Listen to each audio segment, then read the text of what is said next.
Hey everyone, welcome to Old Iron Garage. Thank you for tuning in. So this evening I am out in the garage, and please do not mind the sound of the fan running. It's a bit warm in here. So on the bench this evening I have the chainsaw that I picked up for free with some other stuff yesterday when I went to pick up the Wisconsin TFD engine. If you watched my previous video, you'll have seen the Wisconsin engine, and you will have seen this saw briefly in my previous video. So this evening, basically what I'm going to do is I'm going to put some fuel down the carburetor and see if it'll fire up on that, and if it will, I'm going to put some fuel in the tank and see if it'll fire up and run on its own fuel supply. So I know nothing about this saw other than it has compression.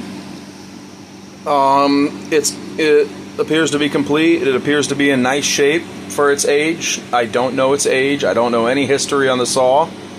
I'm not even familiar with the brand. It is a Castor or Castor.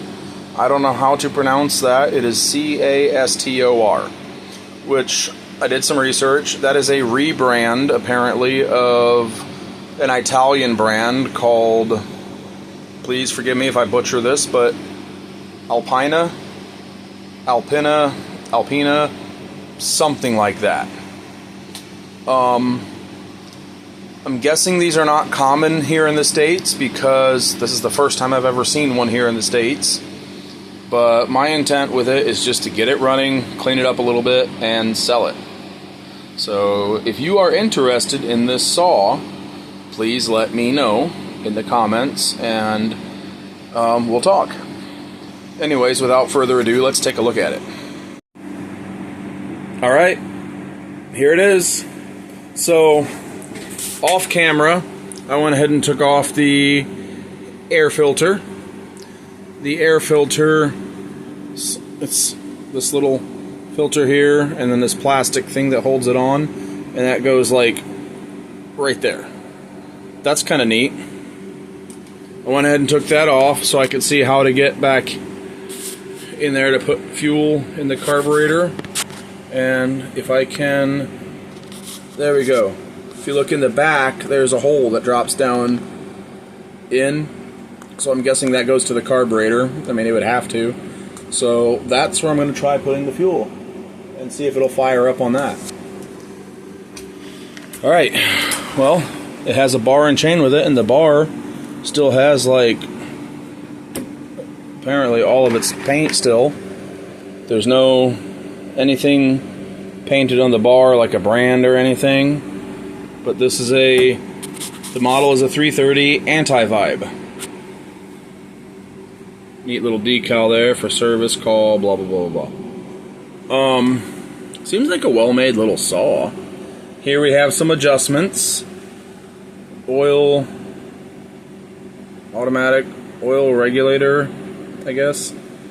There's your trigger hold, your trigger safety, trigger, a decal telling you to wear hearing protection. And your serial tag, which is a nice little metal stamped tag that's riveted on. It's not a sticker. That's nice. Muffler and heat shield. Got a little dent there. It's not a big deal. Yep, it's a chainsaw. Anyway, let's see if it'll pop off and run.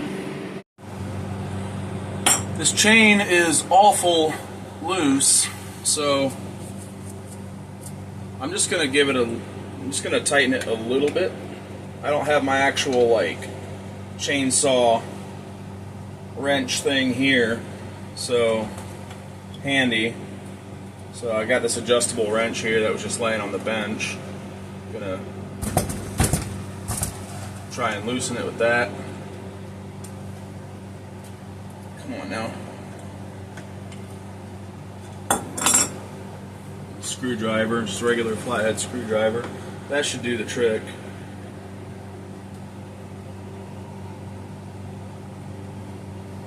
Not trying to make it perfect, I just want to make it so it's not as loose. There we go. That's good enough for now. I'll fine tune it later. I just don't want to like it going around with that much slop in it. Doesn't seem like a very safe idea.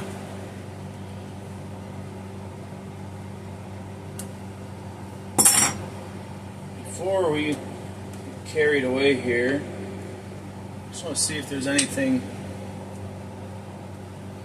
in the tank. Doesn't smell like there's been anything in there for a long time. This does appear to have a... Yep. This does have a chain brake.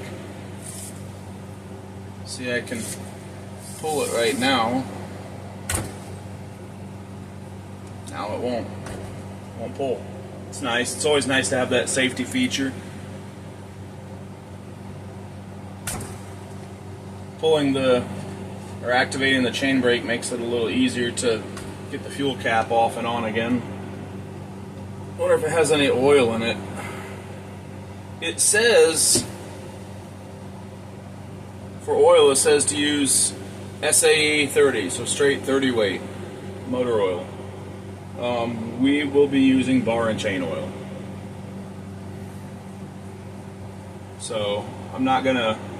Well, I probably should put a little in now, but I'm not going to. I'm not going to run it that long.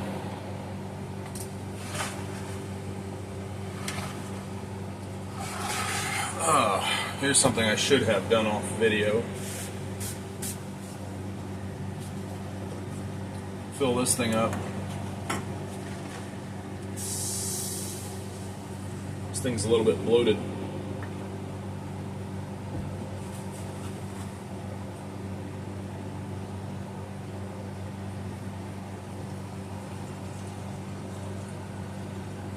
If you've not watched any of my videos before, I'm filling up this little bottle because that's what I bottle feed with. I don't, it's not good to use carb cleaner or brake cleaner or starting fluid on a 2-cycle engine. It's kind of a big no-no. A lot of people say, oh, it's fine just for a little bit. Well, I mean, every time you do it, it's causing a little bit more wear and tear. And honestly, it's probably causing more wear and tear than what we realize, than what some of us realize, so it's just best not to do it. But I use pretty much any engine I'm bringing back from the dead or waking up after a long slumber, I'll use 2-cycle fuel for the most part, or I have been lately, and I think I'm going to continue to do that because of the oil in it. If it's sat for a long time without running, or if I don't know how long it's been before it's ran last, I'll just use that because it just gives some extra lubrication. I'll put a fair amount in there to kind of lubricate things. Everything in the bottom end and top end. I'm just going to give it a few little pulls to kind of get it sucked down in. It's already turned on, so let's see what happens. Chain brake is off. I'm going to leave the choke. That's weird. Leave the choke off.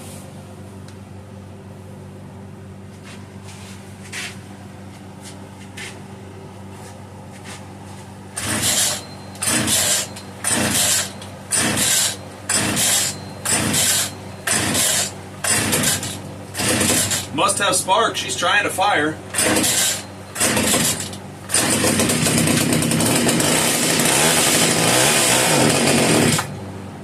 Hey guys, she fired up. So now we're gonna go ahead and put some fuel in the carburetor. Not in the carburetor, fuel tank. We are gonna put more in the carburetor to help it prime the carburetor. That one's dirty. I don't want to use that one. That one's clean. Had to find me a funnel.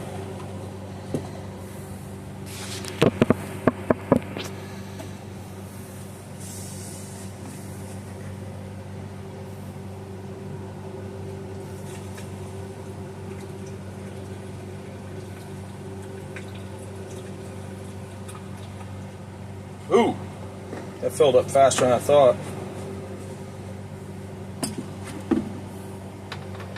I like them to be at least, the tank to be at least half full, so I know the fuel pickup is down in the fuel, for sure.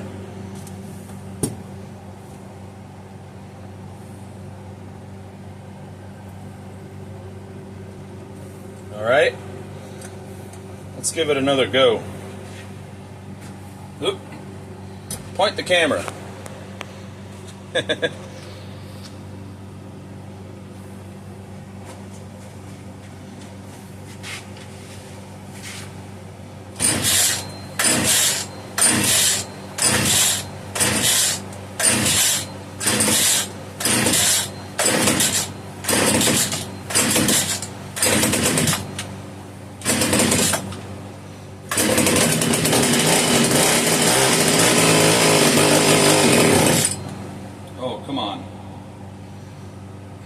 Choke is a little difficult to get it to engage.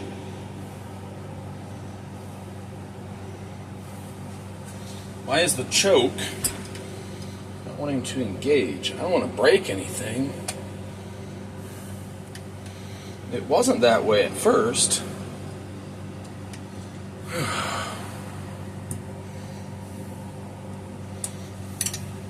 There we go. Oh.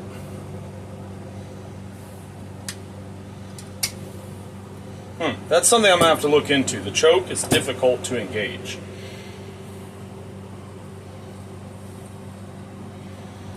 Alright, we'll try again. This time I'm going to put the trigger hold on.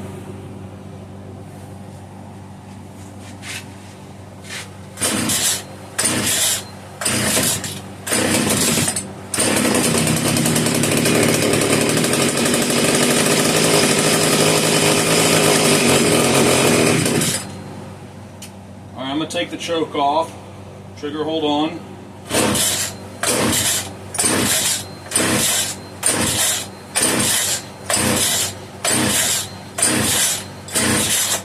My guess is the diaphragm in the carburetor is rock hard, so it's probably not going to run on its own fuel supply, is my guess.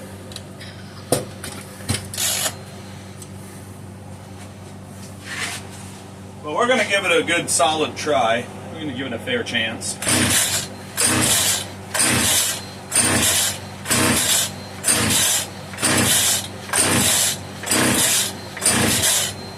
Ignition's still on.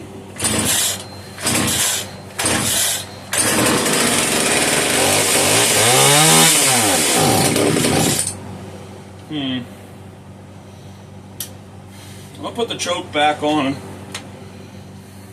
See if that'll help the carburetor prime. You know, if I can get that diaphragm wet, it might come back to life. Sometimes they do.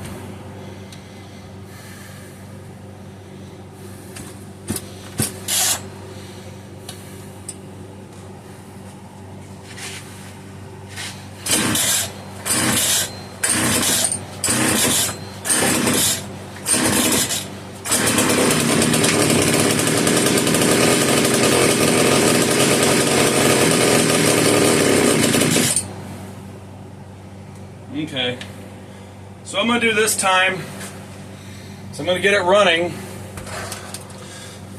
and first I'm going to drive this puddle on the bench of 2-cycle fuel, so I'll have a bunch of big puddle of gas sitting on the bench.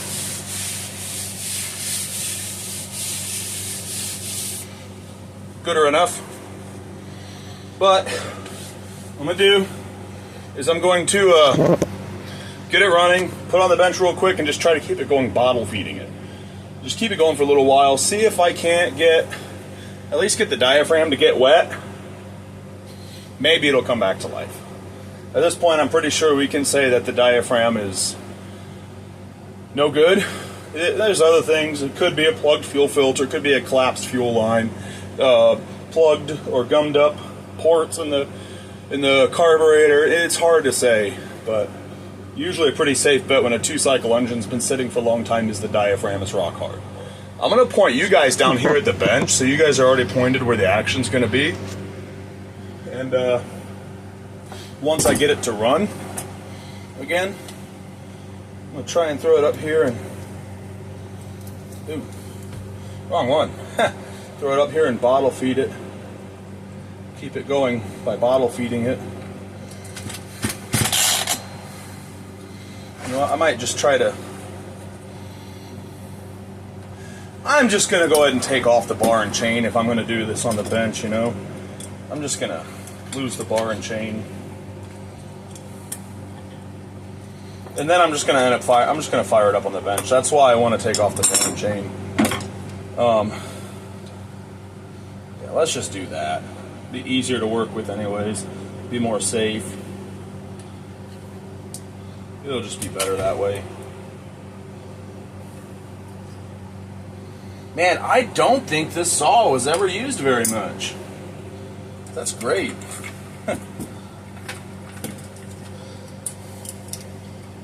Let go. This could make somebody a great little saw.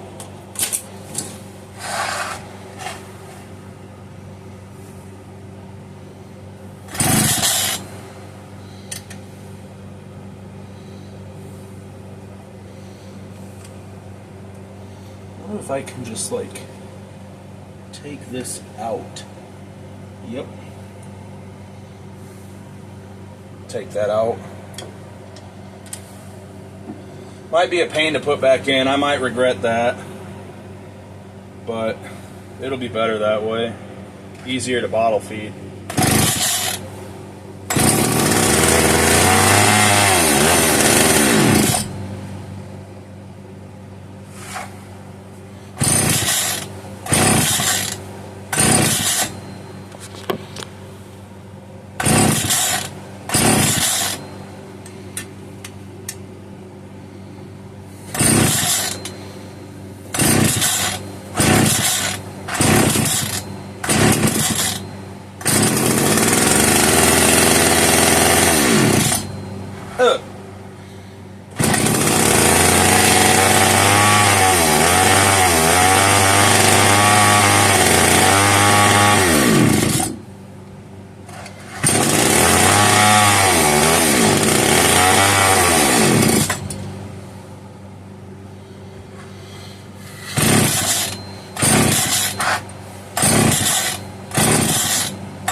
Okay, I think it's safe to say that this thing is not going to run on its own fuel supply.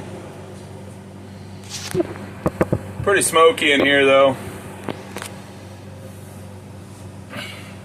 I'm going to call it quits right there, and I will dive into this at a later time.